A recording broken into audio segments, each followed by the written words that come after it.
What these guys are struggling to hold on to is the Ferrari of fish, one of the fastest, strongest, and most valuable predators in the 7 seas. There's nothing that pulls like a tuna fish. There's nothing that hits like a tuna fish.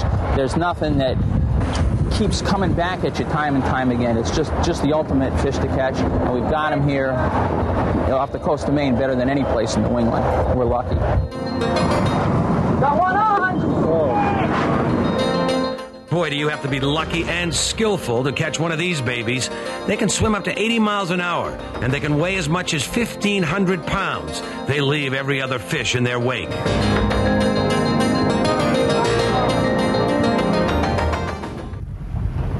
Just one fish or two? One fish down deep that deep. He's some big. That's a monster. Tim Larochelle from Small Point fishes for bluefin during the 5 months of the year that they feed in the Gulf of Maine. He uses drop lines. Thousands of other commercial and sport fishermen use everything from rods and reels to nets to harpoons.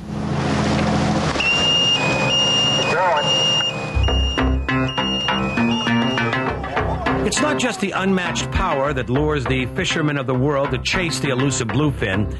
There can be a pot of gold, literally, at the end of their lines.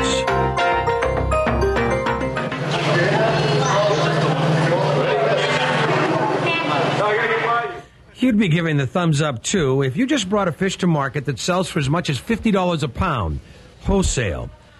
It's such a delicacy in Japan, one serving of sushi or sashimi can cost a couple of $100. Now, one bluefin with just the right fat content sold for $80,000 in 1995. Las Vegas-sized jackpots like that are attracting schools of fishermen to the coast of Maine and New Hampshire, where once there were only a few boats, now there are many. He's coming down again. I see about 2 out. This is one fishery that is going to extinction if we continue the way we are. There's just a fraction of the fish now swimming in the ocean than there was 20 years ago. We've got a crisis in these waters. This stock is in worse shape than the African elephant. The World Wildlife Fund was so worried about the future of Atlantic bluefin in 1994 that the organization placed them on its top 10 most threatened list, right up there with the giant panda and the black rhino. The Atlantic has been divided by an imaginary 45-degree management line that cuts the ocean into 2 separate fisheries. The eastern side, including countries like France and Spain, ignore the regulations and take as many fish as they possibly can.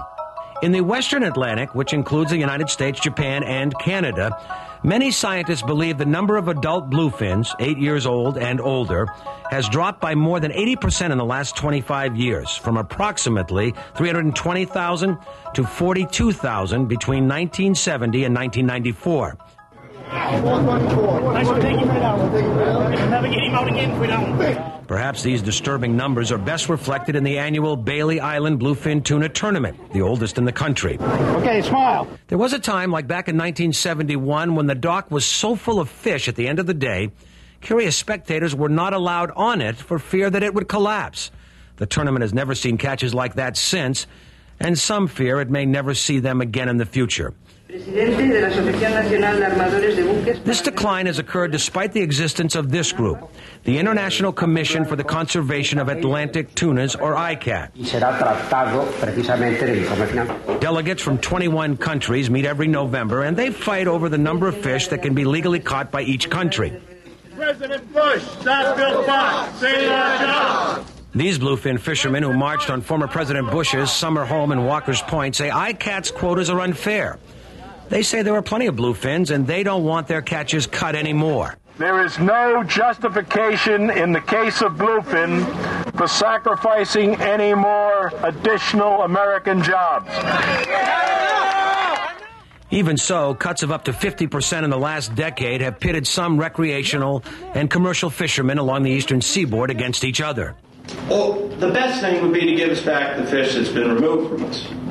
If you don't give us those back, and you don't do something to protect us to depend on it to feed our families, you're going to have anarchy on your hands. I'm very suspicious that this scoping meeting isn't possibly a plot to devise us as fishermen and pit category against category, fishermen against fishermen, and boat against boat.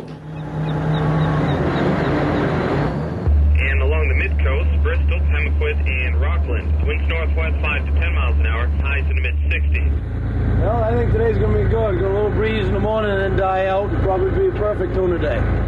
Brooks and Stephen Weiner have been harpoon fishing for over 20 years. On this morning, they're heading out to the waters off Monhegan Island. Waters they say are full of bluefin. National Fisheries has got the only scientific data, and they present that data in a way that really makes the stocks look very poor. If you believe their data, then I guess you have to believe the stocks are in trouble. The problem is their data stinks.